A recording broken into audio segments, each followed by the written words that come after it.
Hello and welcome to a bonus episode of The Witch Wave.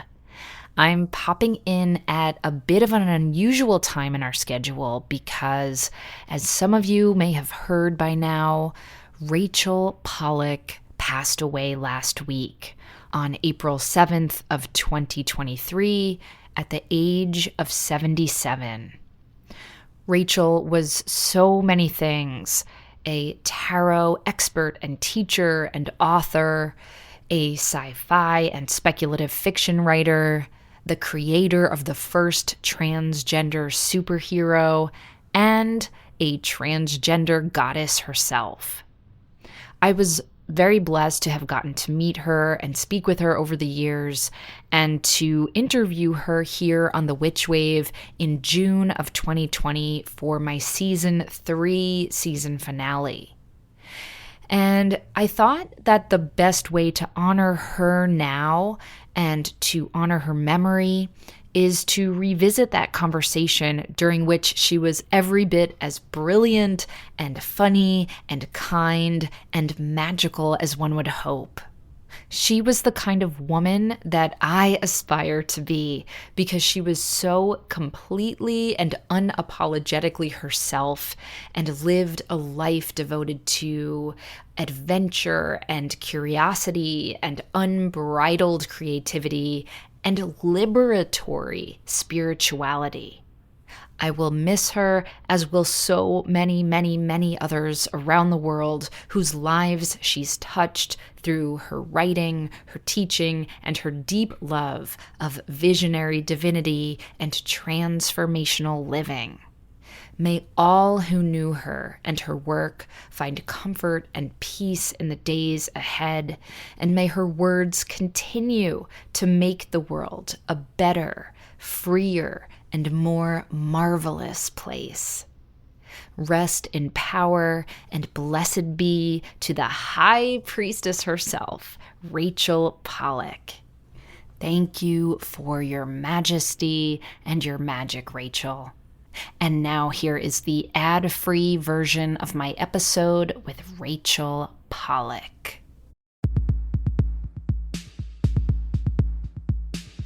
The world is filled with bewitching people, and you might be one too. Welcome to the podcast where art is magic is real, and reality is stranger than dreams. I'm Pam Grossman, and this is The Witch Wave.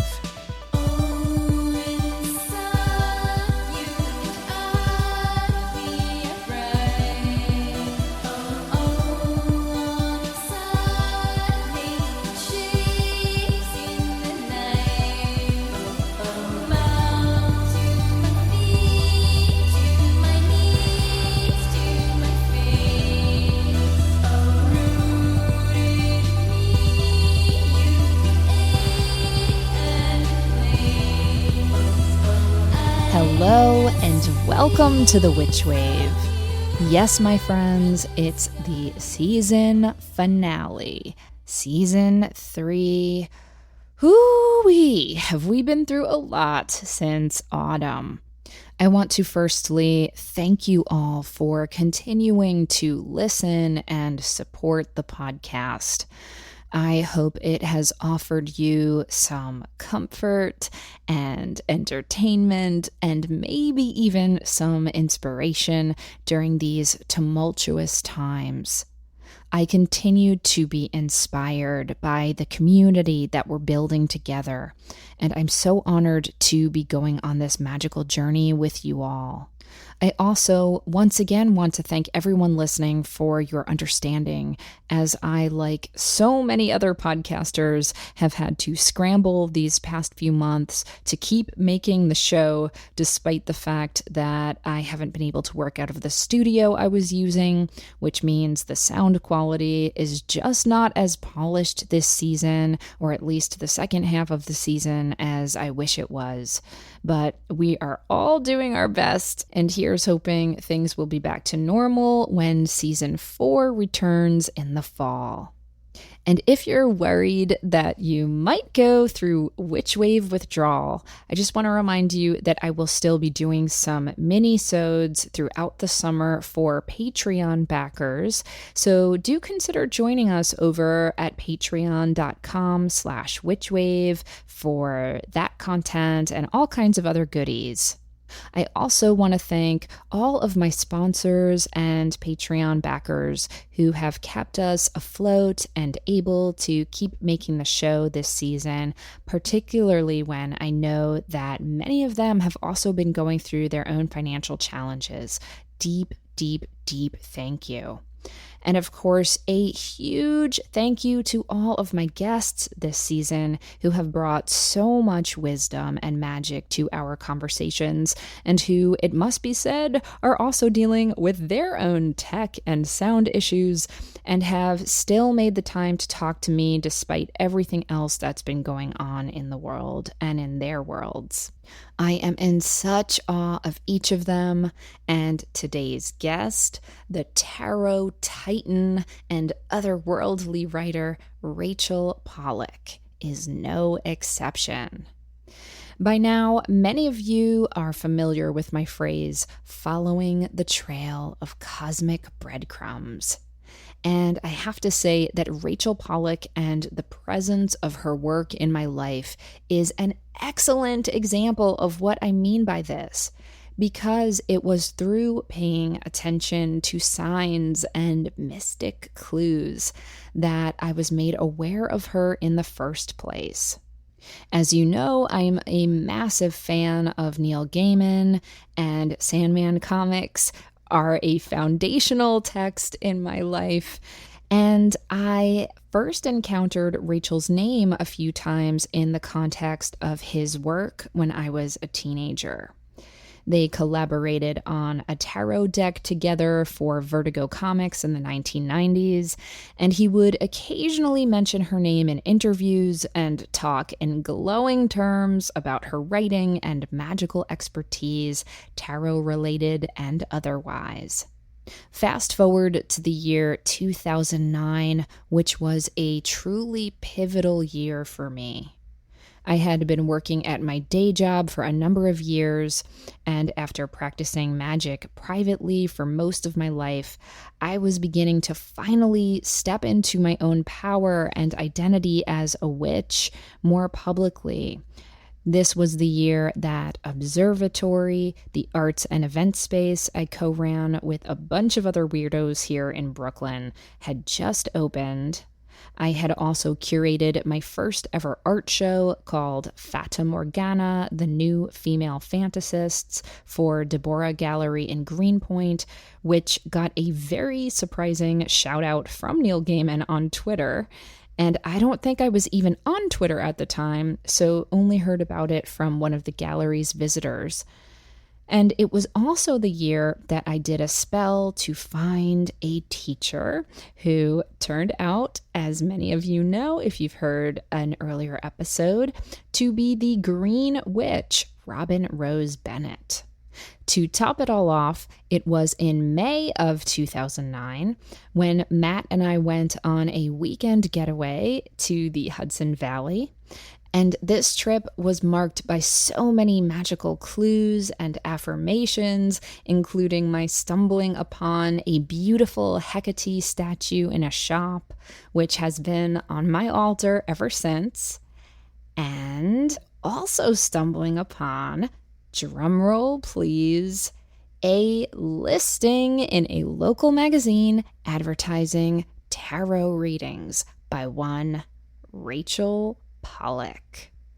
Seeing her name in print felt so exciting and so wild to me because I recognized it immediately and had never considered that this woman was someone I could ever meet, let alone that she lived in New York and that I could get a tarot reading from her directly. Long story short, I nervously called the number in the ad and lo and behold, found myself in her beautiful home that weekend, getting a tarot reading from the master herself. The reading was incredibly meaningful to me, and meeting her was incredibly meaningful to me because here was someone who made a career out of magical explorations and creations. Fast forward to many years later, when I find myself in the very fortunate position of getting to co-organize the Occult Humanities Conference at NYU, and I invite her to come lecture. And when we're finally able to make schedules align, she does this last year. So in what year are we even in now? What is time anymore? Am I right? So this would have been in 2019 when she lectured at the Occult Humanities Conference. And she, of course, was received like the royal goddess she is. And her lecture was mind-blowing, just as one would come to expect. And now here she is in 2020 on this podcast. And so she went from this sort of mythical being in my life to someone I get to know and work with, and it makes me truly marvel at the twists and swirls of life and all of the signposts that pop up along the way if we just pay attention to them and trust how they make us feel when they arrive. All hail the cosmic breadcrumbs. And so I am beyond honored to share our conversation with you all, as it is overflowing with Rachel's masterful magic. But before we get to that, first, let's check and see what's come through on the Witchwire. Who is it? Witches! Linnea writes, "Hi Pam, thank you for your podcast. It's a delight. I'm a baby witch and feel overwhelmed with how to begin a practice, of course. However, as I live in a very cold climate, I have a fire going in my wood-burning stove in my living room for at least 9 months out of the year, and building a morning fire has become a lovely ritual for me.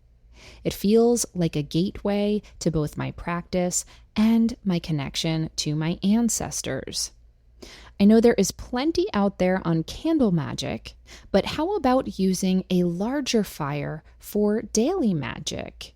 Do you have any guidance or suggestions?" Hi, Linnea. I hope I'm pronouncing your name correctly, first of all, and apologies if not. I'm not sure where you're located, but it is truly amazing to think about you in a cold climate right now because here in New York, it is so hot. And we just celebrated the summer solstice this past weekend here in the Northern Hemisphere, so my mind has been on all things solar and summery. But to answer your question, yes, indeed, there is so much fire magic that you can explore. First of all, speaking of the solstices, one of the many ways that a lot of pagan holidays are celebrated is through building a bonfire. The bonfire is a symbol of celebration, but also of cleansing. There are all kinds of rituals wherein people write down things that they want to get rid of or free themselves from, and then toss those papers into the flames. I'm also thinking about traditions like burning a Yule log for luck for the new year, or even burning an effigy, which is essentially a symbolic representation of something or someone you'd like to rid yourself of. Though please hear me when I say that I am not encouraging anyone to be physically or magically harmed. It's more about removing their negative effects on your life through this symbolic action. And you probably heard Remy meowing in the background with affirmation.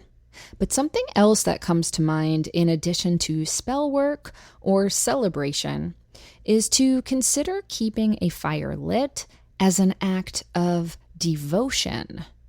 I'm not sure where your ancestors hail from, but there are many traditions throughout the world that revolve around keeping a flame burning or tending to an eternal flame.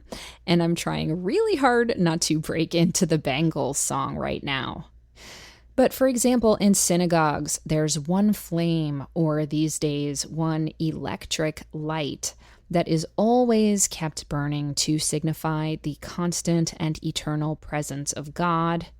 And in ancient Rome, there were the Vestal Virgins, whose job it was to tend the eternal fire of Vesta at her temple. Vesta is the Roman goddess of the hearth and the home, and she is related to the Greek goddess Hestia as well, so they both might be somebody for you to look into. Now, I'm not suggesting that you always have to keep your fire lit, as that could be a safety hazard, nor am I suggesting that you need to be a virgin, just to make that clear. But I do love the idea of your home fires signifying a connection to spirit. That can mean that whenever you light the flames, you give an invocation of thanks, or whenever you need it, you ask for protection or assistance from a fire deity or from spirit in general. But the point is, this fire of yours can be a holy fire, and it sounds like it already is for you. It can be a signifier, forgive the pun, which symbolizes your connection and your home's connection to the divine. You can throw offerings in there, safely mind you, of herbs and flowers when you feel called to, or you can simply allow yourself to feel more strong and powerful and bright in your own being whenever you tend to your flames. And if you need to put the fire out or it goes out on its own, absolutely no problem. Just like with candle magic, as long as you reset your intention every time you light it, you're good to go. Just be safe, be sincere, and bewitch yourself and your home with glowing magic that lights you up from within. Now, on to my guest. Rachel Pollack is a legend. She is perhaps best known as one of the world's foremost tarot experts, having written such classics as 78 Degrees of Wisdom and The New Tarot Handbook. She's also the creator of the Shining Tribe Tarot and the co-creator with Robert Place of the Burning Serpent Oracle and the Raziel deck. But tarot is just the tip of the iceberg, as Rachel is the author of 43 books of fiction and nonfiction, many of them in the speculative or sci-fi genres, including Unquenchable Fire, which won the Arthur C. Clarke Award, and Godmother Night, which won the World Fantasy Award. She is also an accomplished comic book writer and pioneer, and during her run for DC Comics' Doom Patrol in the 1990s, she introduced one of the world's first transgender superheroes, and she's now considered by many to be a transgender superhero herself. Rachel's work has been translated into 16 languages, and she has taught and lectured on tarot, creative writing, gender, and innumerable other topics in the US, Canada, Europe, the UK, Australia, New Zealand, and China. And as I mentioned already, she graced me with the honor of lecturing last year at the Occult Humanities Conference at NYU that I co-organized biennially. And until her retirement, she was a senior faculty member of Goddard College's MFA in Writing program. Rachel's most recent book is The Beatrix Gates, a volume which collects several of her most visionary stories, as well as a brand new essay on magic and transgender living.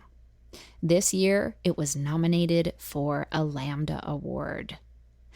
One can see why poet Cat Fitzpatrick called Rachel, quote, a living national treasure.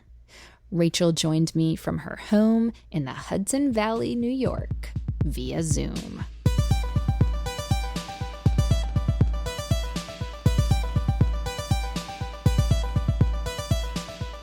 Rachel Pollack, welcome to the Witch Wave. Thank you. I am absolutely overjoyed to have you, Rachel. And as I said to you off mic, by now people will have already heard a very long, juicy introduction to all your work. But I wanted to actually share how I first got introduced to your work, which is sort of a hybrid of a couple of the spheres you work in. And that is when I was a teenager. I was a big Sandman comics person. I still am.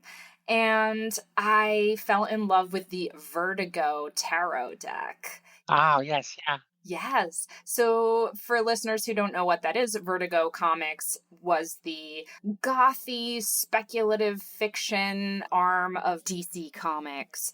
And they put out a deck where each card was a different character from the different Vertigo series. And you worked on that, Rachel.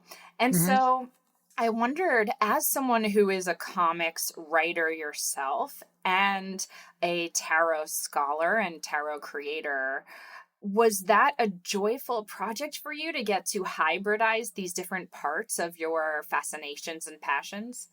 It was a lot of fun to do, and particularly since the way we did it, we had Vertigo's editor-in-chief, Karen Berger, and then the woman who came up with the idea originally that we should do this, and Neil Gaiman, writer of Sandman, and me. And we got together in a hotel in Manhattan for a weekend in which we kind of brainstormed who the characters would be. And that was so much fun. Plus, we were working with Dave McKean, who's just a brilliant, brilliant artist. He and Neil Gaiman came up together. Gaiman's first work was with Dave. Sure. Dave McKean did all of the Sandman covers, as I recall. Really beautiful artwork. We knew it was a great artist we were working with. And it was just lots of fun to think about this and discuss who would be what characters and what scenes we would do. And then I advised Dave on the meanings of the cards, which he knew somewhat anyway. And then I gave him input on what the minor arcana suits would be, but he actually was kind of his own ideas already because he knew some tarot somewhat and quite a bit actually. And so those were quite wonderful too. And those were all his. I just did the commentary when we did the book together. And it was a big hit. We did a limited edition and it sold immediately, sold out. And then the second one, that sold out. And I think there was a third one that was not limited, but it did quite well, over time. And that was kind of nice. And I still hear from people sometimes, and that's their favorite deck or even their only deck that they use. How fabulous. Yeah. And it got me wondering, I understand that the deck originally came out in 1995, and you had already been writing Doom Patrol in the early 90s at that point. Yes, yeah. I was still writing it at that point. So. Oh, terrific, terrific. And you were, I understand, already deeply involved, of course, in writing about tarot and studying tarot and had tarot books under your belt. So I'd love to hear you talk a little bit about the relationship between tarot and comics, because I see a lot of similarities there. Absolutely. What first got me into tarot was when somebody did a reading for me in 1970, around April 1970. And my first reaction to it was, I have to have this. And it reminded me of comic books in the best way, because you had a scene. This was the rider deck, so action scenes on every card. So you had a scene of people doing things that was often mysterious. There was no explanation. And then you had this book with Eden Gray at the time. And this book pretended to explain what the card meant. And it did, but it also was more mysterious almost than the card. Do you remember what Eden Gray's book was called? Okay, she did 3 of them. I'm not sure which one it was. What I have these days around is Mastering the Tarot, which was her most explicit book, the most developed.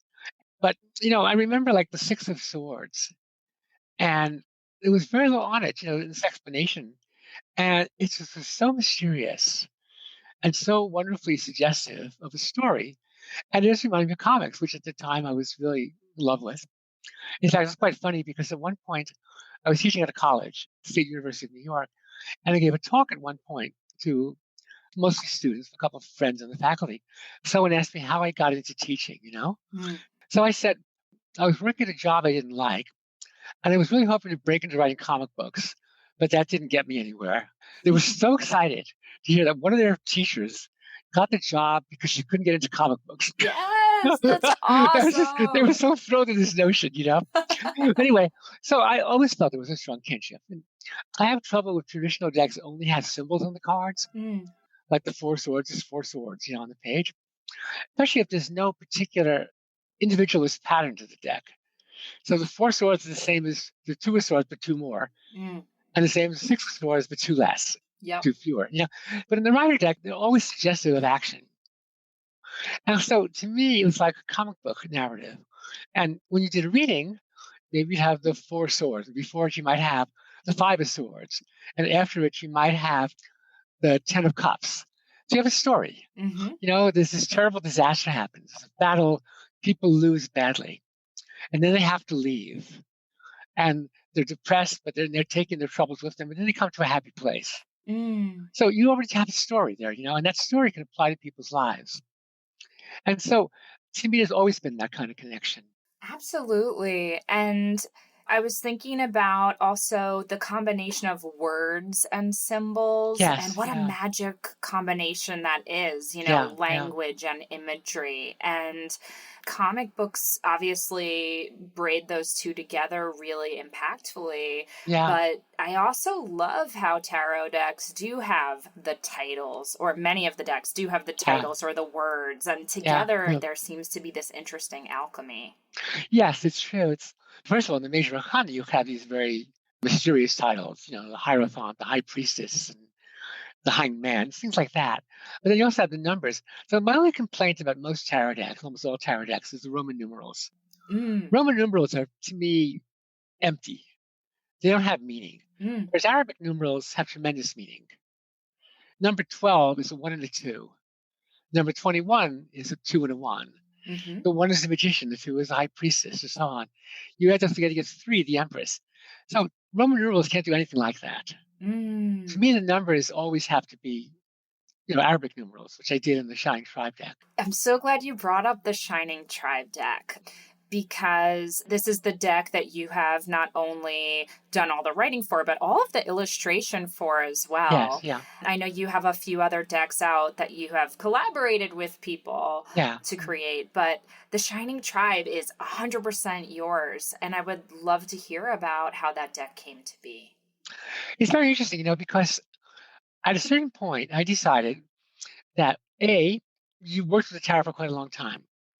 And so it seemed like I was ready to take a new step. And then B, this is like the 80s, late 80s, early 90s.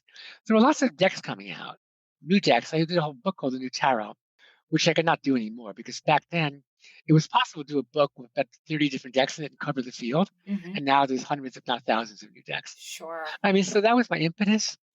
And at the same time, I was deeply involved in goddess work and prehistoric religion and the origins of religion for my book, The Body of the Goddess. Mm-hmm. So I was deeply involved in shamanic kind of things and tribal things and prehistoric things, especially. Do a lot of traveling. So those were the influences. So I decided I wanted to do a deck with those kinds of themes and images, the things I loved. And so my idea was I would design it and find an artist to do it. So what I was doing was sketching out my ideas in simple, pretty basic cartoon kind of images. So I figured that then I would show these to an artist, and the artist would then take over. So I found one woman, I was living in Amsterdam at the time, and she was also an expatriate. And she did 2 or 3 just stunning pictures, incredibly beautiful pictures. But then she decided it was too much work. So she bowed out. And I tried a couple of people, one of which was David Keane, actually, who was interested. But because they were artists, they didn't want to just do what I told them to do. They wanted to do their pictures. And for instance, Dave, because all my pictures were ancient, right? Dave thought it'd be cool to throw in modern elements. So he would have one of the shaman kind of figure wearing a wristwatch. Yeah. And, so I got that was how he wanted to do it, but it wasn't what I wanted. And then meanwhile, I had become friends with Nikki DeSanfal, who she was. Oh, yes. Incredible artist. Incredible artist. She Yeah. did, I forget the name, but that garden of Yeah, tarot sculpture. Garavicchio, yeah, the tarot sculpture garden. Absolutely amazing. In Italy, correct? Yeah, that's how I got to know her, because she had consulted my books and wrote to me and said, would you like to come to Italy as my guest and help me talk about these pictures, maybe do a reading about it? And so, of course, I said yes. It was a very exciting thing to do. This is very funny, actually. I had a friend at the time. She's died since, unfortunately. German Jewish woman who lived most of her life in Holland. And she was an art maven. She was someone who knew art really, really well, was very sophisticated and somewhat snobbish in her tastes about it. Mm-hmm. And so she got a computer, didn't work very well, was beautifully designed. That's how she made her choice. But anyway, so we were walking in the street one day, and I just got this letter from Nikki, and I said, who Nikki DeSanfal is? She said, oh, of course. She's one of the great artists. I said, yeah, it seems she's a fan of mine. And I said this deliberately, of course, Pam, and she said, Nikki DeSanfal is a fan of yours? Anyway, so I got to know Nikki, and she was in Paris, and we met there. I think I went there to see her. She wanted a reading. And I told her my dilemma, and I showed her my little cartoony sketches. She said, oh, but you must do it yourself. I figured, well, if one of the world's great artists says I should do it myself, I have to do it myself, Hell yes! So I started taking the art more seriously and redoing it, being more careful, and doing several sketches, and I'm pretty pleased with how it came out. Oh, that's such a fabulous story. So Nikki DeSanfal had a big influence on it. Wow, what an endorsement. There was supposed to be a retrospective of her work, actually, here in New York, which, of course, got delayed with everything that's going on. I know, yeah. I'm hoping that some of her tarot work will be there, too. The woman who is curating the Nikki DeSanfal retrospective had a reading with me, I think, about how to do it or something like that. And she said that actually it was going to feature the sculpture gardens. I hope so. Oh, how fabulous. I really hope it happens. I'd be so excited to go to that, Oh, I hope so too. I hope so too. If you come here, I have a few photos on the wall that I took of some of the statues. Oh, I can't wait to. Now, Rachel, you probably don't remember this, but I certainly do. My first ever professional tarot reading was from you. Oh, really? Oh, wow. In your home. Aha. And you did the reading with your deck, the Shining Tribe Tarot. Oh, lovely, yeah. And I just could not believe I was meeting you. I mean, I was both there as a fangirl, though I tried to keep my cool. And also because I really needed some guidance. And what a gift it was to get a reading from you, Rachel. And I hope I'll get to have that opportunity again someday. Oh, sure. I'm sure. Yeah, we could do it sometime for sure. How fabulous. That would be nice, yeah. Now, do you do readings for yourself? Do you use tarot when you are writing? What's your relationship like one-on-one with tarot these days? Well, I do readings myself quite often on all kinds of things. I don't do very predictive readings that often. I do readings of guidance a lot and kind of spiritual, psychological, and even in a certain sense, magical guidance. To see what the spirits are saying to me. Also, some just out of curiosity sometimes. If I have an issue, I'll do readings sometimes if I'm stuck in a story. I do read just to see what's for the day. And sometimes the day reading will end up being really, really significant at some point in the day. And I'll have forgotten it, and then it comes back to me when I really need it. So I do readings for myself a lot, actually. I love hearing that because I've spoken to a number of tarot writers and experts and creators who tend to find themselves so burnt out from doing readings for other people that they don't do it for themselves anymore. So interesting, yeah. I'm really delighted to hear that it's still a tool you're working with actively. Well, there used to be superstition that you can't read for yourself. And there was this sort of psychological version, which is, you find it hard to be objective. I would find at first I would just jump to conclusions. I wouldn't do the work of figuring it out.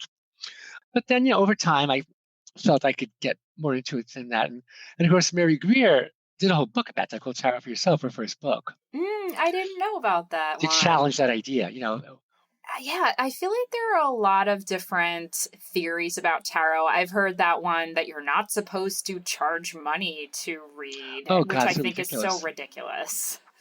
Well, it's kind of an interesting, complicated thing, actually, because to some extent, that can be a scam. Mm-hmm. So some of these storefront tarot readers, if they charge money, they would never know exactly how much they can get from somebody. So instead, they just say, oh, you pay whatever feels right to you. So Mm. they subtly influence the mark to pay much more than if they put a sign up.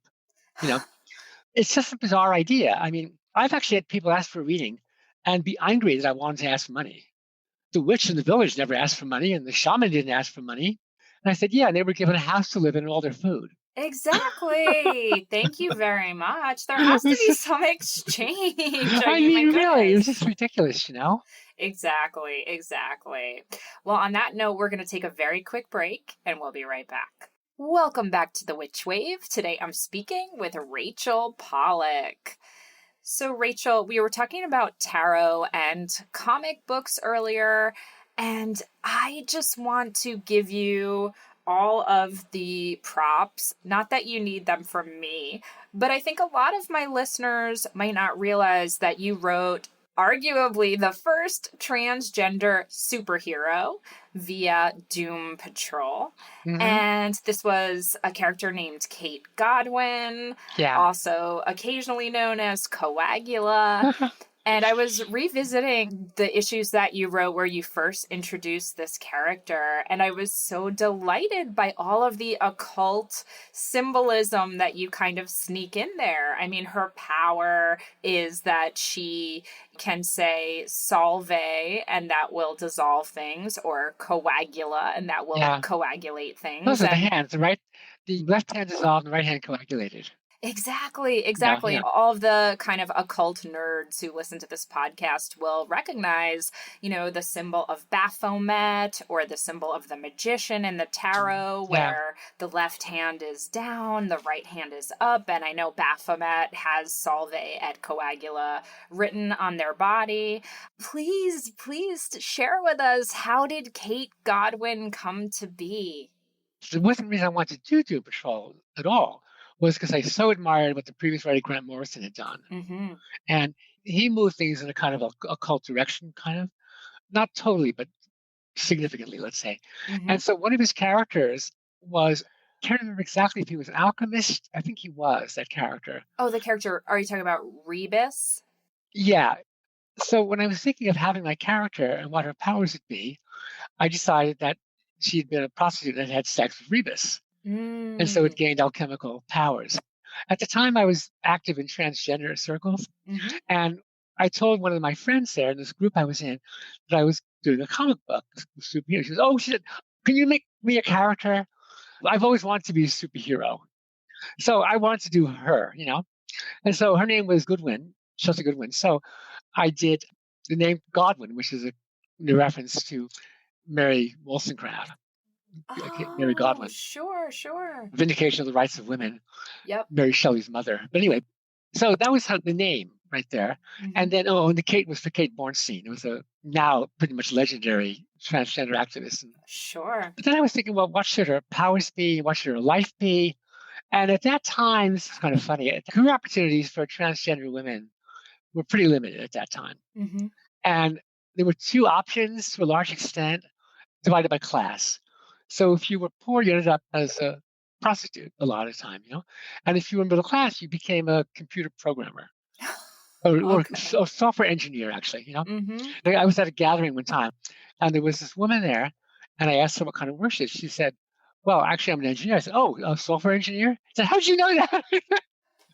Anyway, so I thought, okay, so it was going to be the two professions that Kate had, my character. She was a prostitute who worked with computers. Oh so my so these are the goodness. kind of things that developed into who the character was. Mm-hmm. But she also became a kind of spokesperson for the idea of accepting yourself Mm-hmm. and having to fight for not the world to accept you, but to accept yourself and accept your power. And because she did that, and because she was that kind of character, she became and still is a big influence on a lot of young trans people. I sort of assumed the work I did was forgotten because it was back in the 90s. Mm-hmm. And I was invited to be a keynote speaker at a transgender literary conference, which was really thrilling. And I was really surprised. Well, how do they remember me? I haven't written any stuff on that subject in years. And I Mm-hmm. get there, it turned out I was a hero because I'd written Doom Patrol. Of And there was a course. whole generation of young, out trans women cartoonists who revered that. Oh, It meant so much to them in their lives. This is incredibly thrilling to me, as you can imagine. Not just to absolutely. know that my work survived, but that it really has helped people. The tarot writing has done that too. And I think I wrote the new introduction to the new edition of 30 Degrees of Wisdom. I will occasionally hear from people who tell me that the tarot in my book saved their lives. Yeah. And they mean it literally. Yes. Save them from going downhill with alcoholism, save them from suicide. Mm-hmm. But then I've also heard from people saying Doom Patrol saved their lives. Yeah. One person in particular said it kept her from killing herself Yeah. because she saw someone like her in a comic as a hero Exactly. and felt there was hope. That was such an incredible letter. Oh, I love that, Rachel. We had a letters column back in those days. Mhm. And so this letter came in. I would get all the letters every month. And I don't think anyone read them before me. So I was the first person to read this astonishing letter. And I was so moved by it. And I went to DC offices, who's in New York City, and I went up to a couple of people I knew, my editor and a woman who was in charge of publicity, and I just handed it to them to look at.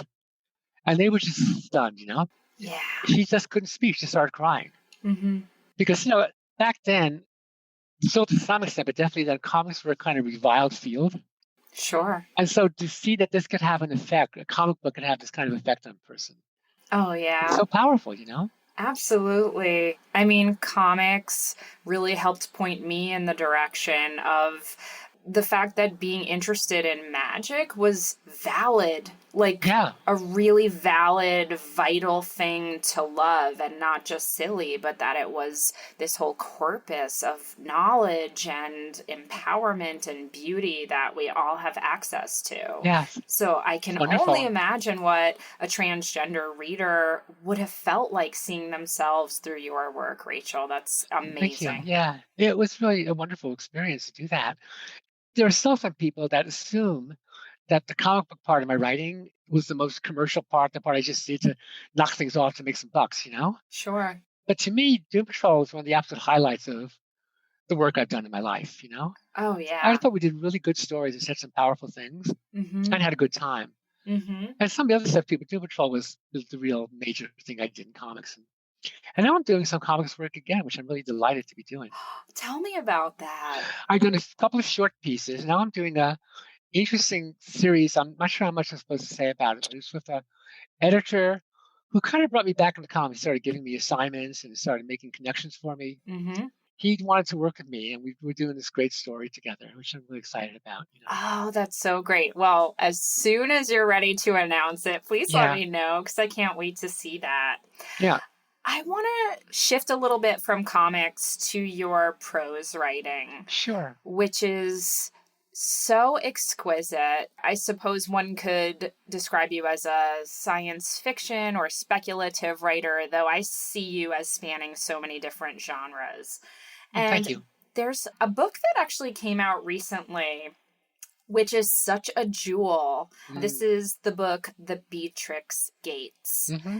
Actually, my copy was gifted to me from our mutual friend, Susan Ebert. Oh, yeah. Yes. She's so wonderful. Oh, she is a goddess. She is a living goddess.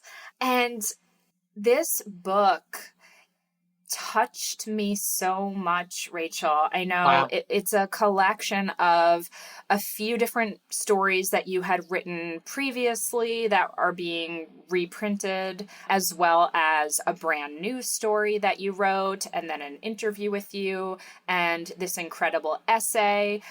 I think, speaking of transgender issues, the titular story of this book, The Beatrix Gates, I wish I could assign this to every human being so they could. Honestly, I'm seriously, Rachel, as I was reading it, I kept stopping and reading passages out loud to my husband because it was so beautiful and so moving. Wow. And it really is this gorgeous allegory, I think, about gender and about the self. And I don't want to give too much away, but I'd love for you to speak about that story in as much detail as you feel compelled to today, and where that story came from, and what it means to you and to other readers. Or if I often remember the origins of stories, I'm not quite sure about this one. It has two levels, that story. And one of the levels, the title level, was a story within a story. And to be honest, I'm not that wild about that part because that looks back too much to the oppressive past. Mm. And if I was doing it today, I think I would have found another way to make some of those same statements without conjuring up the awful times in which people felt so closed in, Mm-hmm. It's also someone's name, by the way. Mm. The word Beatrix, first of all, is Dante's guide in paradise, but also it means happiness. Beatrice in Italian, apparently. And then the idea that she is the owner or guardian of a gateway to other dimensions. I don't know if that came to me first or if Bee's name came to me. That made me think of this. But I asked her if she would be willing to let me use her name in the story. She said that would be great. It just did not win the Lambda Award for transgender fiction. Another book won, but it would have been fun if I could announce that, B. Gates is, to my friends who know B, that B. Gates' name just won the Lambda. B has actually won a Lambda Award for her own work, for her poetry. Excellent. It would have been fun if her name now won. Something else Absolutely. entirely. You have a lot of awards, Rachel, I will say, but it would have Thank you. been wonderful to add another one. Absolutely. Yeah. I didn't expect to win because there's other really great stuff that was nominated. So I didn't expect to win, but the old line is an honor to be nominated. It's really true. It really is an honor to be nominated. But the other part of the story was the future part and also the past. Because in the future part, the character, who's a kind of fantasy version of me in the future, looks back to the time when I was younger and into the 90s primarily. Well, more 70s, actually, somewhat 90s. And actually includes a reference to Doom Patrol at the very end of it. So that letter, in fact, that we got that time. So that was, in some senses, the part that I still find most compelling. Because what I did was I wanted to envision a future in which transgender people are not simply accepted, but are seen as really vital. Yes. And are actually the people who have sort of freedom to explore certain things that most people can't. Nanomachines and body modification, and what I call nanotransformo. So I imagine this world in which nanomachines have had this power to completely transform people, not just to repair disease or, stuff like that, make you smarter, but to really transform your very essence and things like this. And in this imagined nanoparadiso, as I called it, transgender people were the only people who could really make this work. And the reason was transgender people, as I say in the story, were the ones who were willing to be completely destroyed, reworked, and not just modify the past and hang on to it, but to completely let it go. And so it was just fun to imagine this future in which, the elite of society were all transgendered people, and parents wishing their children could be transgender so they could become important and rich and stuff like this. Sure. But then it became very surreal and I think visionary. Oh, yes. So the narrator of that part was kind of a fantasy version of me having crossed the Rubicon into this other world. Yes, and this character is 108 years old. Yeah. And as we know, 108 is a very holy number. Exactly, a magical holy number. So her lover asked her what was it like in the old days. So she said, well, I'm not going to tell you, I'll just tell you a story. And it's a fairy tale. And the fairy tale is about oppression and about how people had to transform in secret and all the struggle they face. And it was just this kind of allegory in which it was not about gender, it was about the world is divided into people who are red and who are green. And if you're born green, that's your destiny. You have to be strictly green. You only eat green food, wear green clothes, only have green friends, and only marry green people, and so on. And so my character was someone who feels secretly that she's red. And she suffers a lot from this, but finally she hears about this place where you can go be transformed. She does it, and then she becomes a secret activist to help people get to that place. They call her the travel agent. And then at the end, she goes back and she discovers the Beatrix Gates. And this is a big spoiler, so if for anyone who might not want to hear the end of the story, we'll just let them know you're about to talk about it. Well, I'll tell it very obliquely. Yes. I'll say that when she first goes through the process of change and becomes red, she sees this mysterious woman in this mysterious place. And she feels tempted by it, but she backs away because she wants to enjoy her new life, And then at the end of the story, she goes back to it. But it represents what lies beyond personal change. And what personal change, if you really accept the fact that you've totally transformed everything that you were given by society and by your birth, that opens you to go beyond that. Mm-hmm. And that's sort of was the theme. It opens you to Yes. have a kind of visionary kind of existence. And to transcend binary and Yeah. become this integrated. I'm trying not to give too much away now myself, Mm-hmm. but I was really, really moved. I really can't put into words how beautiful. Thank you. Yeah. I just love this story, Rachel. Thank you. For me, part of the power of writing that story was the autobiographical parts, which I call an old story. Mm-hmm. You know, Mm-hmm. some of the part old stories are mythological stories about transgender gods and goddesses, Mm-hmm. but also the things that happened to me and to people I knew in the 70s through the 90s. Sure. And those are powerful to write about. I've always shied away from autobiography because transgender autobiography is a genre I really don't like at all. It's self-serving, it's pitying, it's asking for acceptance. It's asking for the straight world to accept you. Mm-hmm. And I always feel like you have to get beyond it. You have to say, whatever you are, doesn't matter.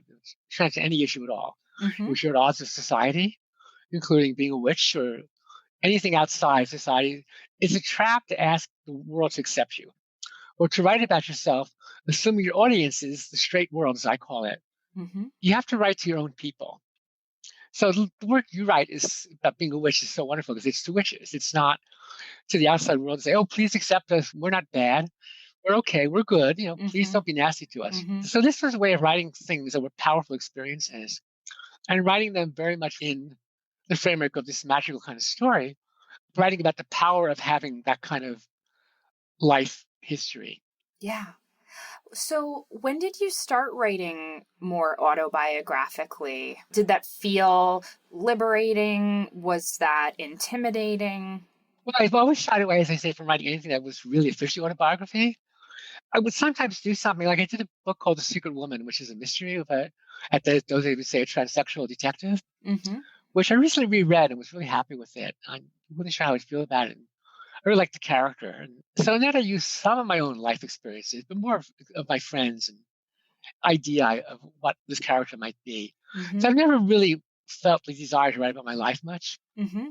In Beatrice Gates, there's an essay, which is more about my life than other things. Yes. But in general, I've shied away from writing about my own life much. It doesn't interest me. Yeah, I understand that. It's not just that I don't like the genre. It's also that it doesn't interest me. I'm interested in stories and possibilities and magical transformations and journeys. Mm-hmm. I don't care that much to tell my stories about, what happened to me when I was younger, Yep. unless it has a powerful kind of connection to something. I can relate to that so much. First of all, thank you for the kind words you said about my work. When I was working on my book, Waking the Witch, I put some autobiographical material in there because I wanted to personalize it and to make some points. And yet, I really resisted doing it because I was like, I know all about myself. Like, this isn't that interesting to me. Yeah, exactly. And yet people, and I imagine this happens for you, people have given me feedback that those are some of their favorite parts because it allowed them to see themselves in my story and vice versa. And so when I read the essay, the autobiographical essay that you wrote called Trans Central Station, I was so moved, and I'm so glad you wrote this very autobiographical essay, even if it's not one of your favorites. Oh, no, I actually was very happy with it. Oh, good. Because, like I said, it wasn't that self-serving kind of thing of like, well, please accept me, and here's all I had to suffer, and here's why I'm happy now, so please accept me. That what I would never have done, but yeah. If you'll indulge me, I'd love to read a passage from that essay. Can I just say something about that? Oh, please. I so much like that you are reading something you've chosen than asking me to read something I would, because I think that's more meaningful. There's that connection between us. Good. I'm so glad. Because I know it's a little weird having someone read your work to you. You're like, I know, I wrote this. But I want readers to hear these words. This, again, is from your essay, Trans Central Station, in the book, The Beatrix Gates. You write, "No, I was not trapped in the wrong body. I was trapped in the wrong universe. In order to become who I was, I had to break the world open. I had to embrace a kind of science fiction life, or maybe a magical life, by which I mean the ability to experience the world and connections and myself in ways that did not fit the standard model of reality. And that passage really brings tears to my eyes, Rachel, because even though you and I have very different lived experiences and you're, speaking about being a transgender woman, I relate to those words in my own life in terms of, and I know it's not the same. Please understand. No, I understand totally. No problem. Okay. I want to be very respectful of the history of transgender people and the struggle and all of the things that one has had to overcome. And yet I do relate to this feeling of how magic and accepting oneself can allow oneself to be happier and feel as though we belong and we have the power to also co-create reality with spirit. And I don't know, I just find it so moving, Rachel, that entire essay. Just thank you so much. Thank you. Really, thank you. And you speak in that essay about language and how even the language that you came up in the 70s and 80s using, a lot of those terms have now fallen out of fashion, and there are new terms that have come. And of course, this will keep evolving in terms of how we're talking about gender. Can you talk a little bit about language and the magic of language and how language helped you open up that world or recreate the world for yourself? It's an interesting question. It's a complicated one. To me, I think I came to changing language possibly through stories, through like mythological stories and spiritual practices that I researched and found out about, in which trans people were kind of powerful and central figures, like shamanism and things like this. Sure. So that showed me there was a different kind of reality, a spiritual reality that was not oppressive. And then I was thinking about language, and one of the big breakthroughs was I was in this group in New York City in the early 90s, and one thing we talked about sometimes was language. In particular, how do you refer to women usually at that time who were not transsexual compared to women who were transsexual? And the usual terms were real woman, genetic girl, genuine girl. And, a lot of us got that this was really not just insulting, but it was a way of just denying your own validity. Because if they're genuine, then you're not. Yeah. Then you're an imitation, So if you're speaking or writing a sentence in which it's important to distinguish between a woman who is transgender or transsexual then and one is not, then the simple way to say the other person is not transsexual rather than genuine or born or, So I started using that term. A couple other people did. And it was interesting to see the reaction from some of the people who would see themselves as in that category. They were really offended. And it was clear they were offended because I was taking away their privilege of being real. Yeah. Whereas I was someone who was pleading to be let into the club. Yeah. And it was up to them to accept me or reject me. So they would come up with these objections, which were kind of bizarre. They would claim I was saying that, only I was important and they were not. It was strange. And I would say, look, it's a grammatical thing.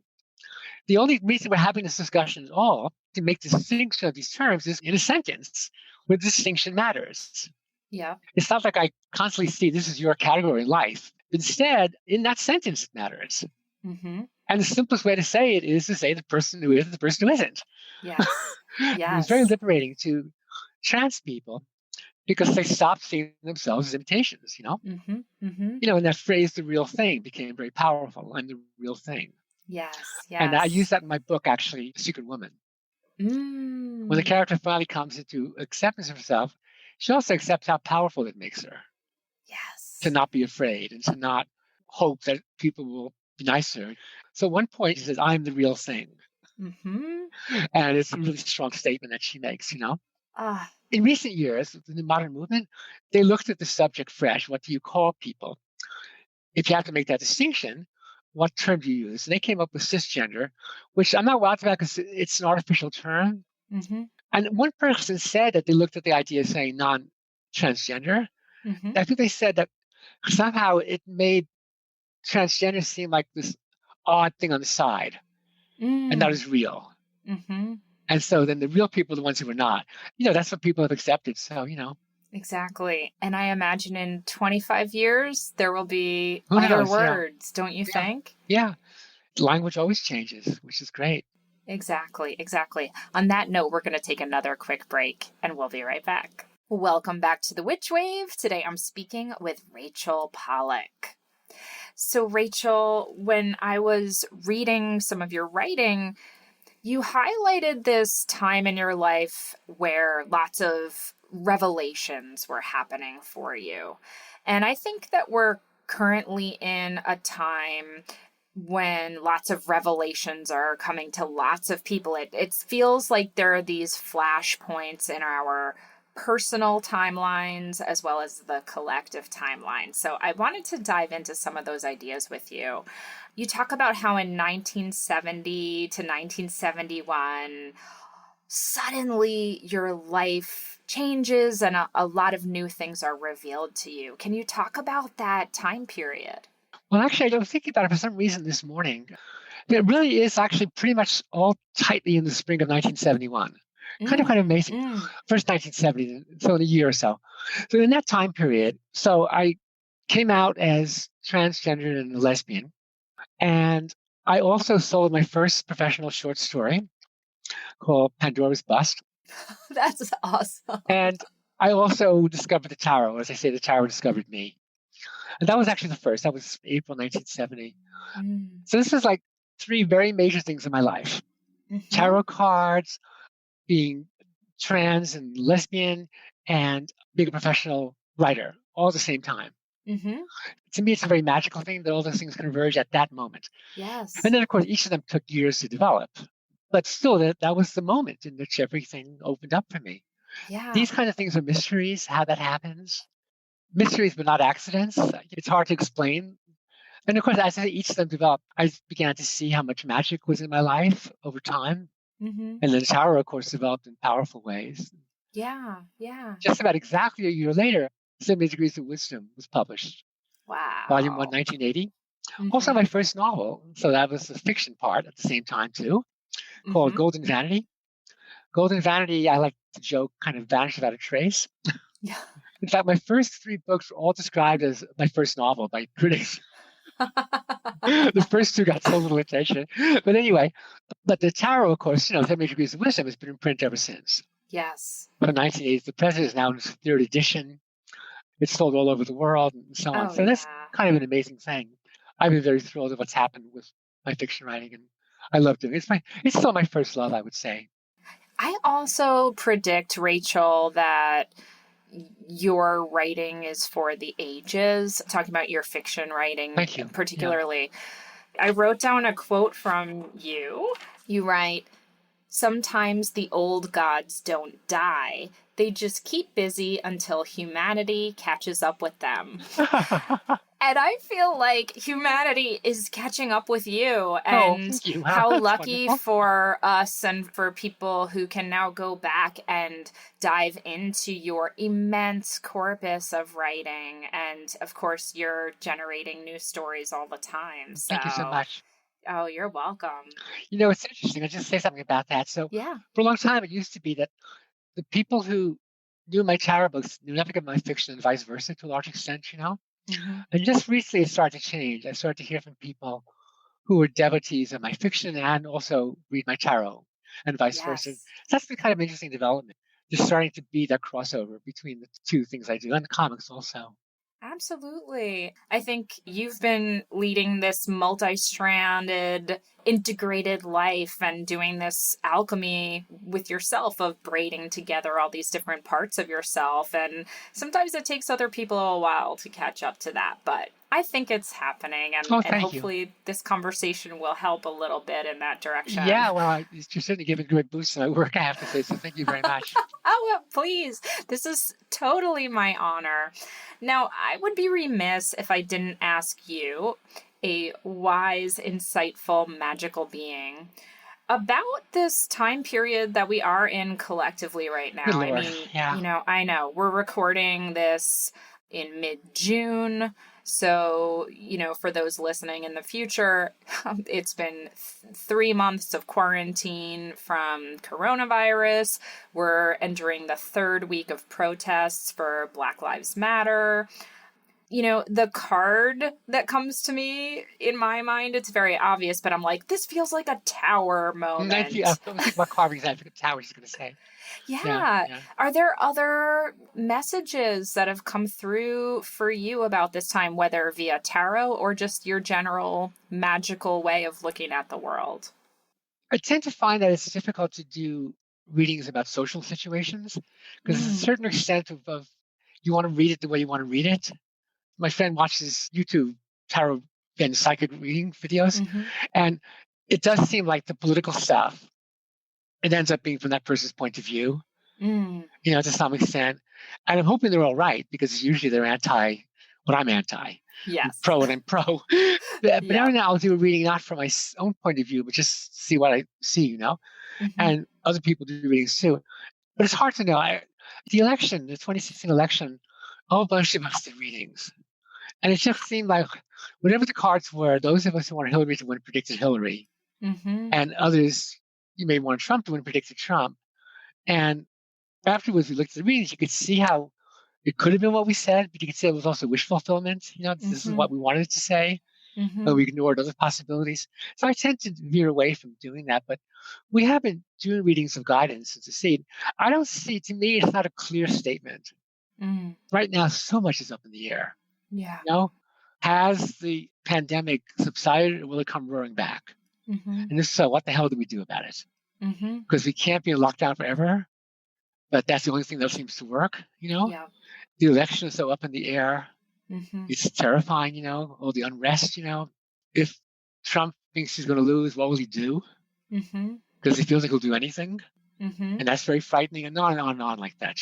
Yes, of So course. sometimes we'll do readings, but I never feel it's definitive. I never feel it's like, yes, this is where it's going. It's so refreshing to hear you say that because I think a lot of people, they go to astrologers or tarot readers or mediums and think they have all the answers. Yeah. And the more I speak with experts like yourself, the more I realize the really good ones are the ones who confess, like, nothing is necessarily written. We are co-writing reality all the time with spirit. We don't have all the answers yet. Yeah. Yeah.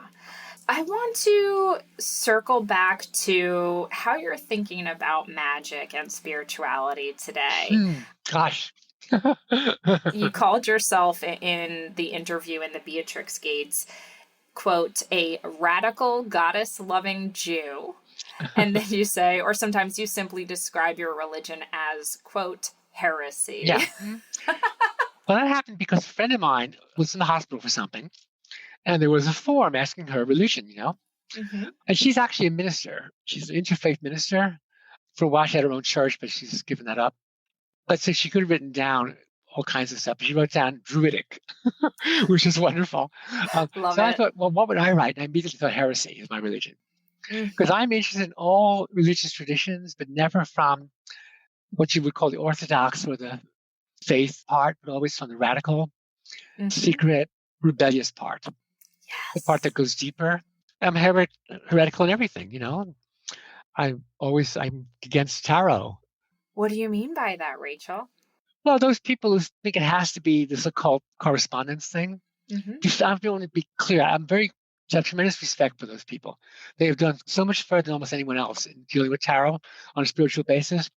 But sometimes, and this is often like not the real practitioners, but people kind of follow it a bit, is they get into this orthodox kind of thing. Such as tarot has to mean such and such. This card has to be that, nothing else. Yeah. And that's what it's about. Yeah. And I just always feel it's all about experimentation. So that's certainly what I mean by heresy. And I'm fascinated by heretical traditions, the ways in which people have rebelled against the official line on things. Oh, I love that. And this might be too personal of a question, so let me know if I'm overstepping. Do you have a relationship with spirit or with the goddess or whatever terms that you choose that feels, I don't know, like a religious or faithful practice? How about if I say Hermes is my brother? I refer to God Hermes as my brother, so that's a clue. Yes. Okay. Got But it. also, Loud and clear. I've been initiated as a priestess of Isis. I have Mm-hmm. an altar to Isis. I have several altars in the house. Like every room pretty much has an altar. Love it. My kind of woman. I do rituals, I do magic, things like that. I found that I shouldn't talk about it much because sometimes I'll do something that kind of works on a very practical, real world level. But if I talk about it, it's in danger of going away. And it's not big. It's not like gigantic things. I think of myself as a hedge witch, which is a term for an ordinary low-level practitioner. To me, it's all about personal connection, too. One time I was told about a conference, the theme of the goddess Athena, her mythology and art and things like this. And my immediate response was totally spontaneous. Was, oh, I'd love to go to that. Athena's a friend of mine. Exactly. Yes. Oh, fabulous. So there's that kind of connection I have, particularly with the Greek figures, Persephone is my hero and Demeter is my hero. Here's how I begin my day dressing. Well, okay, what day is it? It's Sunday. That's Apollo, or simply sun gods and goddesses. So I choose a necklace that's in reference to the sun. Then I figure, okay, what clothes will go with this necklace? Oh, I love it, Rachel. I love it. So magic is very much a part of my life. And people now and then say to me, well, how can I learn magic? And so I say the first rule is pay attention. Because I think if you start to pay attention, you discover how magical the world is. And things start happening for you. I'm writing notes for a possible book about my life in magic. And I'll go into London next year to speak about that in this Magical Women's Conference. Yes. Which is postponed from this year because of the plague. So I'm really wondering, am I special? The things that happen to me, they are amazing. Are they more amazing than things that happen to other people? It's just I pay attention. I notice them. Yes. To me, magic is very much experiential. To a lot of people, it's very theoretical. Beautifully said. Yeah, so that's kind of where it is in my life. Yeah, well, we're coming up on time, but I just want to say that I think so much of your great magic workings are through your writing. And I'm, again, so grateful for you. I'm just so grateful you exist. I'm so grateful your work exists, Rachel. Is there anything that you'd like to share with listeners in terms of either where they can find more about you, or, is there anything you're working on that you want to plug or share with us? Go to my website, rachelpollack.com, which is really in big need of an update, but I found someone to work on it with me. Great. I have a blog. It's more abundant for kind of the same reasons of technology changing and not up to date, but I hope to get back to that. And then if they follow my Facebook page, I put a lot of stuff on Facebook about what I'm doing, my observations about magic and things that interest me, and pictures I take while walking and stuff like that. And then there's my books, not all in print, but a number are. Thank you for promoting The Breaching Skates. I'd love for people to take a look at that. I think I'm quite proud of that book, and the stuff that's in it, I think, is got some valuable things. So, and that was published by PM Press. It's easily found on Amazon, other places. And just, to look and see if they want to read my books, what books, 78 Degrees of Wisdom, obviously, Tarot Wisdom, which is the book I call Everything I Learned in the 30 Years in 78 Degrees of Wisdom. So those are my two favorite books. And then a book I did after that called The New Tarot Handbook, which is my attempt to do like an Eden Gray kind of book, which is to say a book that's very accessible and very much a beginner's book, but also has deeper levels, I hope.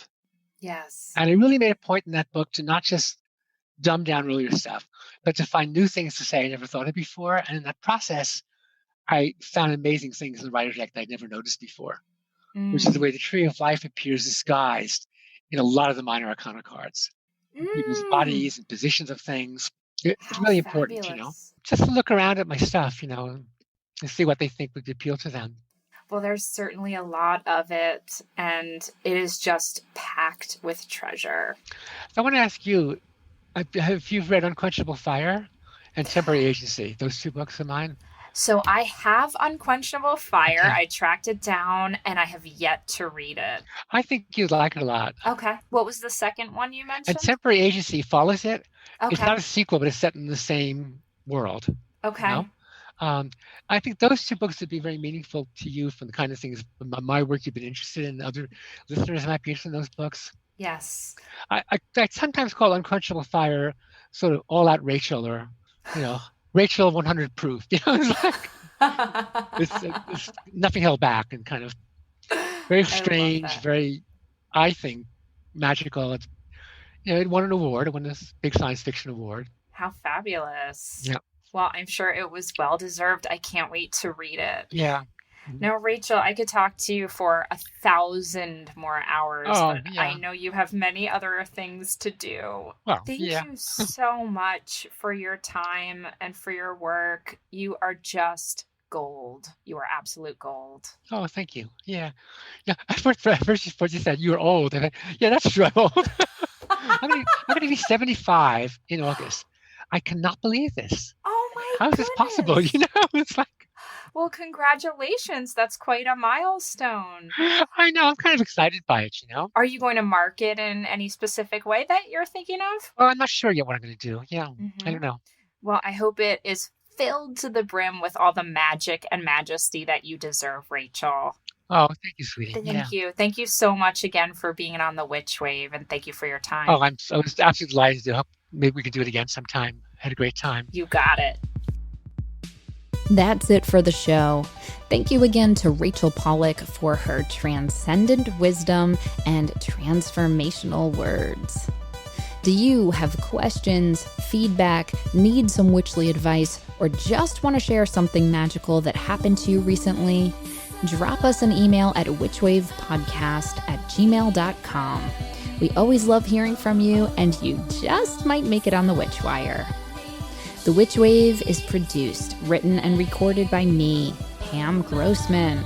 This episode was edited by Rachel Jacobs, thank you Rachel, and myself. Our theme music is the song Hand and I by Lycanthia. Special thanks go to Matt Freeman, Lara Antal, and Chiquita Pascal. You can check out information about this and other episodes on our website, and now buy Witchwave merch at witchwavepodcast.com. Please subscribe to us on Apple Podcasts and give us lots of sparkly stars. It really does make a difference and helps other people find the show.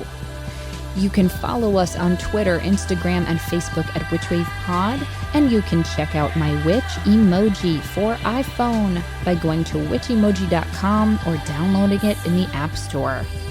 Please consider picking up my book, Waking the Witch, which is available pretty much everywhere now.